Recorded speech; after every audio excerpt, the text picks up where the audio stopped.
नमस्कार, मैं हूं महेश शर्मा और एक बार फिर लेकर आया हूं जनता का मूड। जनता का मूड इस बार हम जान रहे हैं नगर निगम चुनावों के लिए कि जब 29 अक्टूबर और 1 नवंबर को मतदान करने जाएंगे मतदाता, तो उनके दिमाग में अपने वार्ड को लेकर, अपनी नगर निगम को लेकर किस तरह के मुद्दे होंगे और किस तरह का विकास अब वो चाहते हैं और किस तरह का विकास उनके क्षेत्र में नहीं हुआ।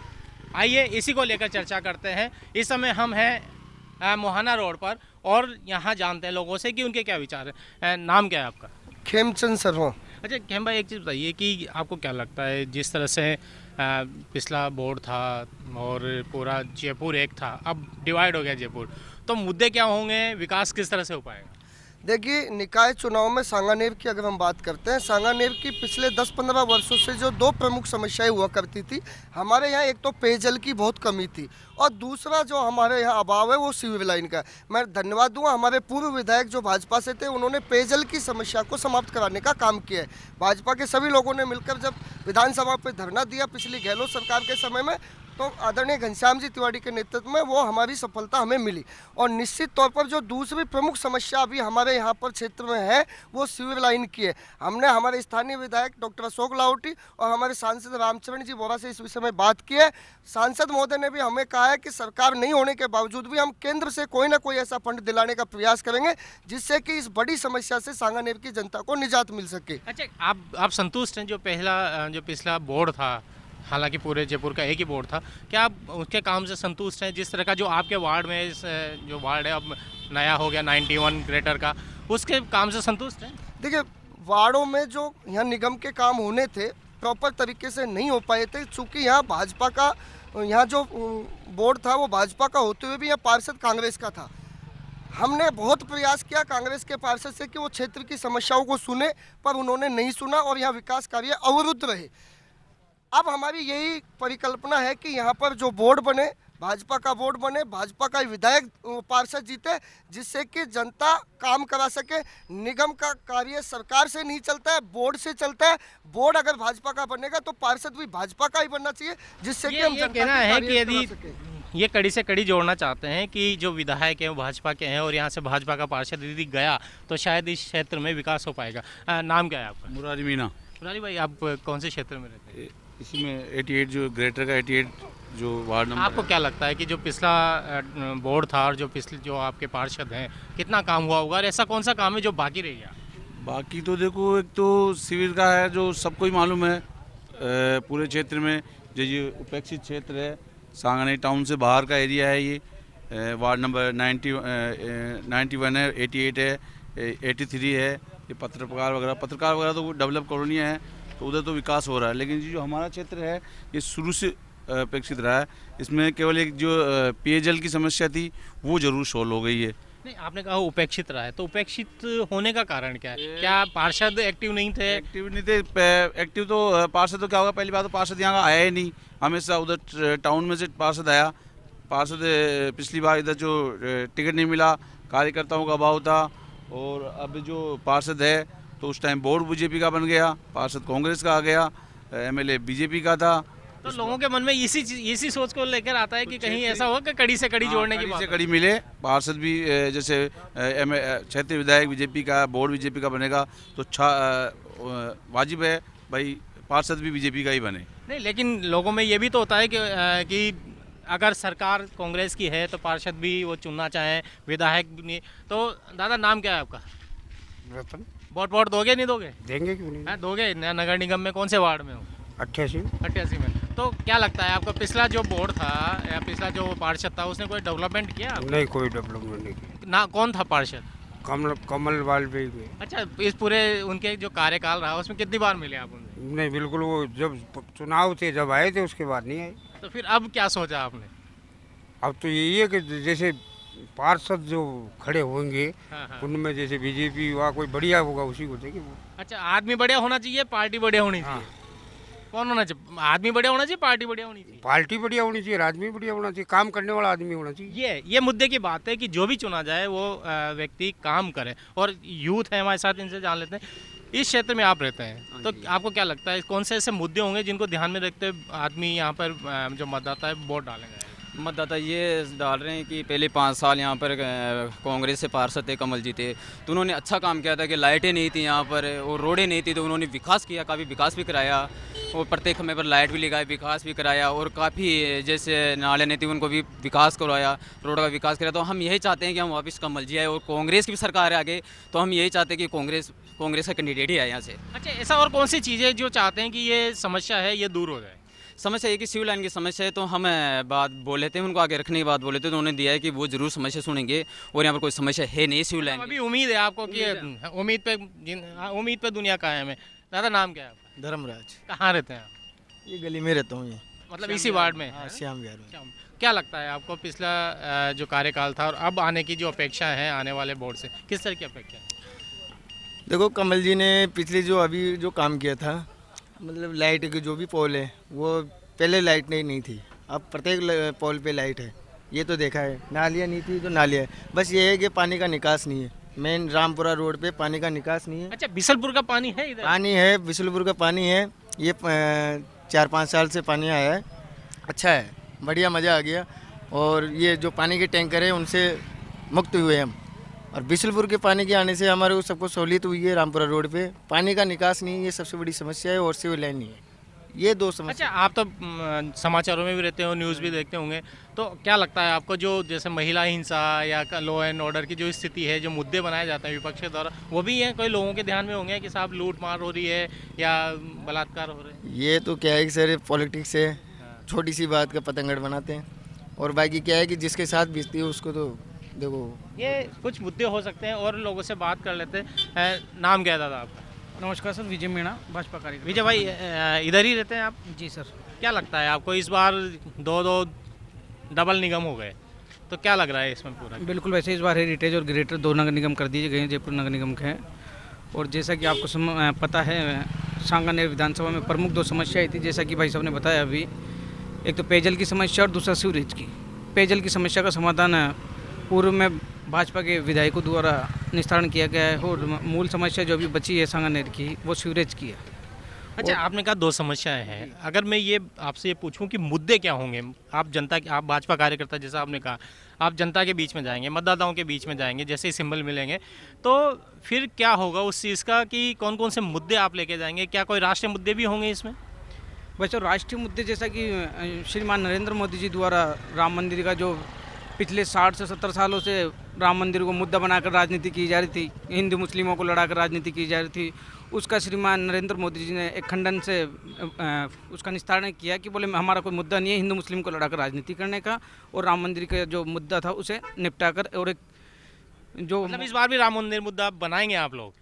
जी, राम मंदिर मुद्दा बनाने का इशू कोई है नहीं, जैसा कि निस्तारण किया है हम लोगों ने, तो उसमें जनता तक ये बात पहुँचाएंगे कि हमारा उपलब्धि के तौर पे। जी, उपलब्धि के तौर पे। चलिए, ये राम मंदिर को भी उपलब्धि के तौर पे ले जाएंगे और बात कर लेते हैं। नाम क्या है आपका? भगवान सिंह जादव।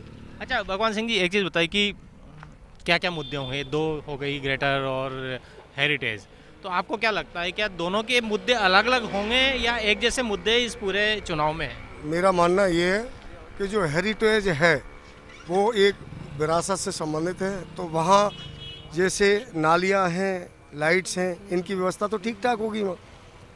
और यहाँ जो ग्रेटर है, इसमें आप देखते हो बहुत सारे वार्ड ऐसे हैं जिनमें सीवरेज की समस्या है, रोड लाइट की समस्या है, सड़कों की समस्या है, और पब्लिक है ना पिछले 5 साल से काफ़ी ग्रसित है, काफ़ी परेशान है, ख़ासतौर से इस गहलोत सरकार में तो आती हो गई है।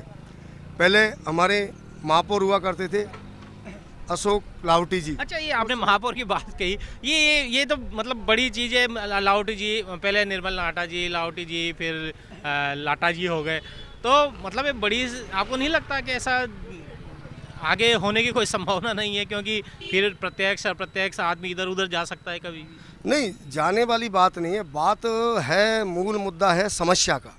पब्लिक परेशान किस चीज़ से है? जब लाहौटी जी थे उस समय उन्होंने गाड़ी कचरे की गाड़ियां लगाई थी, गाड़ी टाइम से आ रही थी। आज कितनी बड़ी बात है कि हम यदि कहीं दूसरी जगह जाते हैं तो बस स्टैंड पे पहुंचते हैं, लेकिन कचरा उठाने के लिए गाड़ी हमारे घर पे आ रही है। ये सौभाग्य था सांगानेर कि मतलब आप जो चुनाव लड़ा जाएगा वो उपलब्धि और फेलियर के आधार पर लड़ा जाएगा। फेलियर इस गवर्नमेंट की फेलियर ही फेलियर है। इन्होंने कोरोना टाइम में भी इन्होंने एक जाति विशेष के संप्रदाय विशेष के लोगों को और अपना किट वगैरह बांटे और चुन करके नहीं, और वहाँ से विधायक कोष से सांसद कोष से तो पैसा आ रहा था और पुष्पवंत भारद्वाज का चश्मा चिपका करके और उन कट्टों को बांटा गया। और एक निश्चित कोविड भी जिस तरह से कह रहे हैं यादव साहब, कोविड भी एक मुद्दा हो सकता है। दादा नाम क्या है आपका? अशोक शर्मा। अशोक भाई, क्या लगता है आपको कि सरकार जिस तरह से काम कर रही है, दावे कर रही है, अभी जादौन साहब ने कहा कि कोविड भी एक मुद्दा होगा, वास्तव में कोविड एक मुद्दा होना चाहिए? कोविड एक मुद्दा होना चाहिए। और क्या कोविड में जिस प्रकार व्यवस्था की गई, सरकार की तरफ से व्यवस्था रही, वो बिल्कुल फेलियर व्यवस्था थी। और जिस प्रकार सरकार ने वादे किए थे आज उस मुद्दे को लेके, और सबसे बड़ी समस्या है निगम से जो व्यवस्था थी, जो कचरे की गाड़ी आना या ना, आज बिल्कुल नहीं आ रही है। दूसरी बात क्या है, जहाँ भी कांग्रेस के बाढ़ थे, जहाँ भी कांग्रेस के पार्षद थे, वहाँ पे सुअर और सीवर की इतनी समस्या है। हर जगह आप देखो, जहाँ भी कांग्रेस का पार्षद है वहाँ सुअर बहुत ही अधिक, मतलब अधिक संख्या में आपको घूमते हुए मिलेंगे। और अपना जो नेक्स्ट मुद्दा रहेगा, देखिए जो आम जनता है उसको बेसिकली अपने स्थानीय मुद्दों पे ज़्यादा फोकस रहता है। ना उनको राम मंदिर से मतलब है इस समय, ना उसको कोविड से मतलब है, क्योंकि सब घरों में बंद है ना। तो क्या स्थानीय मुद्दों पर ही फोकस रहेगा मतदाता का, कि अगर स्थानीय मुद्दे उसके सोल्व होते हैं तो वह जो उचित है उसको वोट दे? बिल्कुल स्थानीय मुद्दे पर रहेगा। वो कौन सा कैसा कैंडिडेट है, हमारी सरकार के पहले क्या मुद्दे रहे थे, उनको क्या है, उस पर कितनी खरी उतरी थी, आज ये जो सरकार प्रेजेंट में है वो क्या कर रही है, क्या वादे करती है, क्या इसके वादे पूरे होते हैं या नहीं। तो ये मुद्दे रहेंगे कि क्या जनता के वादे पूरे हुए हैं या नहीं हुए। आपका नाम क्या है? मनोहर चौधरी। मनोहर भाई, कहाँ रहते हैं आप? रानी में पीछे, आपके पीछे? अच्छा, मेरे पीछे, मतलब इस जगह से अपने पीछे रहते। तो क्या लगता है आपको, आपके क्षेत्र की समस्याएं क्या हैं? सर, अपने क्षेत्र की सबसे बड़ी मूलभूत समस्या ये है कि सीवर लाइन नहीं है। न्यू सारंगाने रोड से मानसरोवर के इधर वाले एरिया में मदरामपुरा तक ये पूरा क्षेत्र अनडेवलपमेंट है। अनडेवलपमेंट मतलब सीवर जब तक नहीं आएगी, मतलब 60% रोडें इस एरिया में बन चुकी है और लाइटिंग है जो 100% हो चुकी है, लेकिन जब तक सिविल लाइन नहीं होगी तो आपके पार्षद ने कभी इस समस्या को उठाया नहीं? पार्षद ने 2-3 बार समस्या को उठाया। अपने यहाँ पे रेलवे स्टेशन के यहाँ पे धरना भी दिया 2 बार और 2-3 बार सरकार को भी संज्ञान किया। आगे से भी ये आ रहा है कि अब हम जल्द ही इस समस्या को लेके आगे पहुँचे। आपने अभी कहा रेलवे फाटक की, जो रामपुरा फाटक है, वहाँ पे बड़ी खराब स्थिति होती है कि सड़क खराब है, अभी पेच वर्क हुआ है। तो आखिर ये समस्या क्यों आती है? जब आपने चुनकर भेजा है, उसी दल का पार्षद होता है, उसी दल की सरकार होती है, फिर क्यों ये समस्या? सर, अभी 2 साल से कांग्रेस सरकार है, 2 साल पहले बीजेपी सरकार थी। बीजेपी सरकार में सांसद साहब को रेलवे स्टेशन पे धरना देके ओवरब्रिज के लिए 2 बार 3 बार धरना दिया गया, लेकिन अभी तक ओवरब्रिज की कोई समस्या सुनवाई नहीं है। 3-3 दिन तक रेलवे स्टेशन फाटक बंद रहता है, इसमें कोई वो नहीं। आम जनता, क्या लग रहा है, जनता का मूड क्या लग रहा है आपको? अब जनता का मूड है कि सरकार के साथ चले, सरकार के साथ चलेंगे तो विकास ज़्यादा तेजी से करें। जिसकी बात हम कर रहे थे कि कड़ी से कड़ी जोड़ने की बात है, या और युवा हैं, इनसे बात करते हैं। नाम क्या है आप? सुरेश गुजर। सुरेश भाई, कहाँ रहते हैं आप? कौन सा वार्ड है? यही वार्ड है, यहाँ प्रेसिडेंट हूँ मैं, जयपुर जिला का। अच्छा, ये 35 का। तो क्या लगता है आपको कि इस समय युवाओं के मन में जो मुद्दे होंगे वो क्या हैं? मेन तो युवाओं का मुद्दा, उनके मन में एक ही मुद्दा है, जो सरकार है ऊपर कांग्रेस की, तो यहाँ भी अगर सरकार का प्रतिनिधि बनता है तो सीडी बाई सीडी काम होता है, वरना जैसे पहले होता हुआ है सांसद साहब यहाँ पे आके देखते नहीं है। और शायद ही सांसद साहब के एमएलए साहब की जो लड़ाई चल रही है आपस में, उस वजह से वार्डों में काफ़ी परेशानी आती है काम कराने में। तो ये कि यही सोचेंगे कि यहाँ से क्या कांग्रेस इस मुद्दे को भुनाएगी? हाँ बिल्कुल भुनाएगी। पहले निर्मल आटा जी थे, गौशाला में, इंगोने गौशाला मामला, उनको हटाना पड़ा। फिर अशोक लाहौटी जी आए, ये नाकाम रहे, इनको चुनाव लड़ना था एमएलए का। इसके बाद विष्णु लाटा जी आए, सरकार गिरा के खुद बने। उसके बाद में थोड़ा बहुत विकास हुआ। अच्छा, भाजपा वाले अगर कांग्रेस में आ गए तो विकास हो जाता है? नहीं, विकास क्या, सीढ़ी बन जाती है ना। अच्छा। इनको तो विकास ही नहीं कराना। वो भी तो सीढ़ी बना के ही मेयर बने थे ना। इनको तो मुद्दा लेना हिंदू मुसलमान का, गाय का, राम मंदिर का, इनका विकास थोड़ी करना इनको। चलिए, ये अलग मुद्दा हो गया और इन्होंने कहा है, लेकिन एक संकेत दिया है कि अगर सीढ़ी बना के अगर कोई आए, कड़ी से कड़ी जोड़े, तो शायद डेवलपमेंट होता है। आपका नाम क्या है? सोनू चौधरी। आप भी इसी वार्ड के हैं? हाँ जी। क्या लगता है आपको कि कौन इस क्षेत्र में, पूरे क्षेत्र में, अगर ये 91, 88 और 35 जितने भी वार्ड हैं, इनमें कौन सा विकास होना चाहिए जो नहीं है? सड़क, पानी, सीवरेज, क्या है? सीवरेज, सड़कों का विकास 70% हो चुका है, लाइटों का हो चुका है, अब नालियों का और सीवरेज का है। और जब विष्णु लाटा मेयर बने थे उस बाद में विकास की अच्छी गंगा है यहाँ पर। और यहाँ के जो विधायक साहब है वो तो आके जागते नहीं है जनता की तरफ, क्या हो रहा है क्या नहीं हो रहा है। ये जनप्रतिनिधियों की जो जनता से दूरी है एक बड़ा मुद्दा बन सकता है इन चुनावों में। नाम क्या है आपका? धन कुमार जैन। अच्छा धन जी, क्या लगता है आपको कि इन चुनावों में ऐसे कौन कौन से मुद्दे होंगे? जैसे कहा कि क्षेत्र में जिस तरह से लगता है सड़क की समस्या नहीं है, बिजली भी ठीक है, तो फिर ऐसी कौन सी समस्याएं जिनको लेके मतदाता जिस दिन मतदान करने जाएगा उस दिन उसके दिमाग में होगा? सर, सबसे पहले तो मैं ये कहना चाहूँगा कि हमारे वर्तमान एमएलए श्रीमान अशोक जी लाहौटी ने यहाँ क्षेत्र की समस्याओं को लेकर कई बार विधानसभा में जनता की आवाज़ बनकर वहाँ उठाया, लेकिन प्रदेश की गहलोत सरकार ने हमारे साथ सौतेला व्यवहार करते हुए यहाँ क्षेत्र का एक भी कार्य विकास में नहीं किया।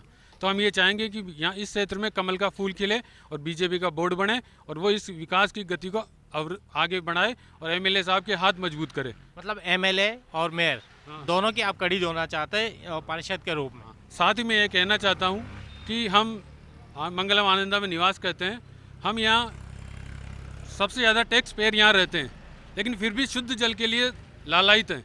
मतलब हमें अशुद्ध जल पीना पड़ता है जबकि हम टैक्स जनता को पूरा सरकार को देते हैं। तो हम भी ये चाहते हैं कि गवर्नमेंट बायलॉज में अमेंडमेंट करे और आनंदा और क्षेत्र की ये कौन से वार्ड में आता है आनंदा? 91 वार्ड में आता है। ये 91 वार्ड में एक आनंदा सोसाइटी है, ये यहाँ पे बिसलपुर के पानी की यहाँ की बड़ी मांग है। और बात कर लेते हैं। वैसा नाम क्या है आपका? मैं देवेंद्र श्रीवास्तव। आप इसी 91 वार्ड में हैं?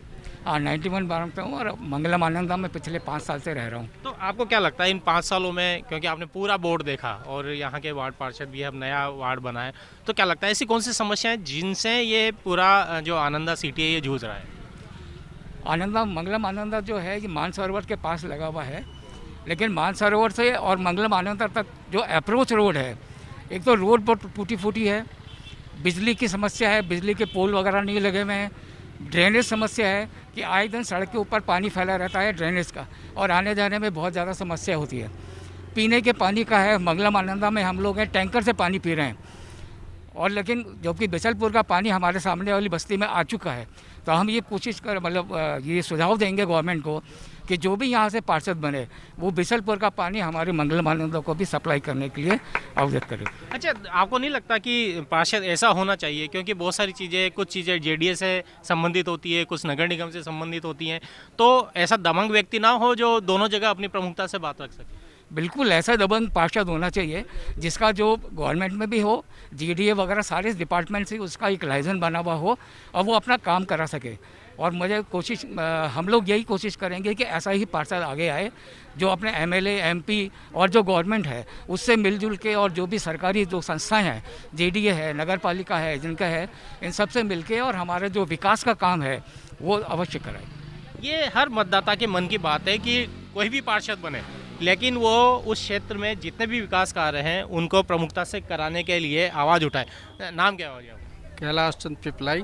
अच्छा कैलाश जी, क्या लगता है आपको कि इस समय इस पूरे क्षेत्र की या पूरे का, अगर इस क्षेत्र से बाहर निकल के हम पूरे दोनों नगर निगम की बात करें, ग्रेटर की बात करें और हेरिटेज की बात करें, तो ऐसा कौन सा काम है जो होना चाहिए पार्टी पॉलिटिक्स से ऊपर उठकर?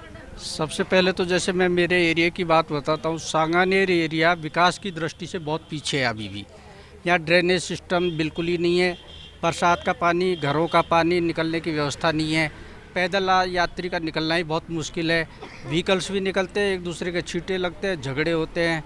बीसलपुर का पानी नहीं है, इधर जो है ना कन्वेंस की सुविधा नहीं है, पर सांगानेर ओवरब्रिज से और यहाँ तक 2-2.5 किलोमीटर के एरिया में कोई कन्वेंस की सुविधा नहीं है। हर आदमी कैब या वो अफोर्ड नहीं कर पाता, तो इसलिए एक तो यहाँ कन्वेंस की सुविधा सबसे मस्ट है। सब एक यातायात बड़ा मसला है क्षेत्र का, साथ ही सीवरेज है, उनका समाधान होना जरूरी है। आपका नाम क्या है?